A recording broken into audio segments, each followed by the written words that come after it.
Hello বন্ধুরা, career space YouTube চ্যানেলে আপনাদের সকলকে স্বাগত জানাই। আশা করি আপনারা সবাই ভালো আছেন। আজকে এই মুহূর্তে শিক্ষক নিয়োগ সংক্রান্ত যে সবচেয়ে গুরুত্বপূর্ণ আপডেট উঠে এসেছে, বিস্তারিত সেই সম্পর্কে আলোচনা করব। তাই ভিডিওটি অবশ্যই শেষ পর্যন্ত দেখবেন নিয়োগ সংক্রান্ত অনেক নতুন নতুন আপডেট পাওয়ার জন্য। বন্ধুরা, শিক্ষা সংক্রান্ত ও চাকরি সংক্রান্ত সমস্ত রকমের লেটেস্ট আপডেট আপনারা এই চ্যানেলে পাবেন। তাই চ্যানেলটি এখনই সাবস্ক্রাইব করে রাখবেন এবং পাশে থাকা বেল আইকনটিকে অবশ্যই প্রেস করে রাখবেন পরবর্তী সমস্ত রকম লেটেস্ট আপডেটগুলো সবার আগে পাওয়ার জন্য। রাজ্যের 12 লক্ষ ওবিসি শংসাপত্র বাতিল সংক্রান্ত একটি মামলা খারিজ সুপ্রিম কোর্টের। কি হবে? রাজ্যের 12 লক্ষ ওবিসি শংসাপত্র বাতিল সংক্রান্ত একটি মামলা খারিজ করে দিল দেশের সর্বোচ্চ আদালত সুপ্রিম কোর্ট।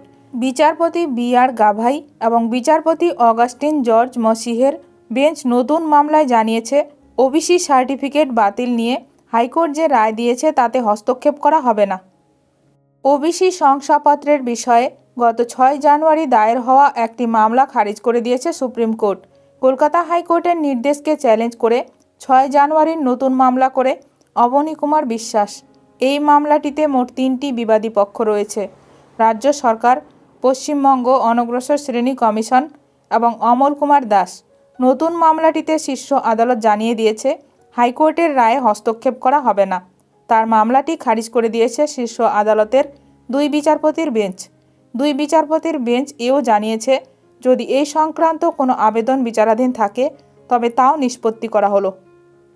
এই অবস্থায় ওবিসি শংসাপত্র সংক্রান্ত মামলা রাজ্যের আবেদনের মূল মামলার ভবিষ্যৎ কী হবে তা নিয়ে সংশয় তৈরি হয়েছে অনেকের মনে। আইনজীবীদের এক পক্ষের মতে ওই সংক্রান্ত অন্য আবেদন খারিজ হয়ে গেছে, ফলে মূল মামলাটিও খারিজ হয়ে যেতে পারে। অন্য পক্ষের আইনজীবীদের মতে যে আবেদনটি খারিজ করা হয়েছে তাতে বিবাদী পক্ষের কেউ উপস্থিত ছিলেন না। মূল মামলা যে খারিজ এমন কোনো নির্দেশ দেয়নি সুপ্রিম কোর্ট।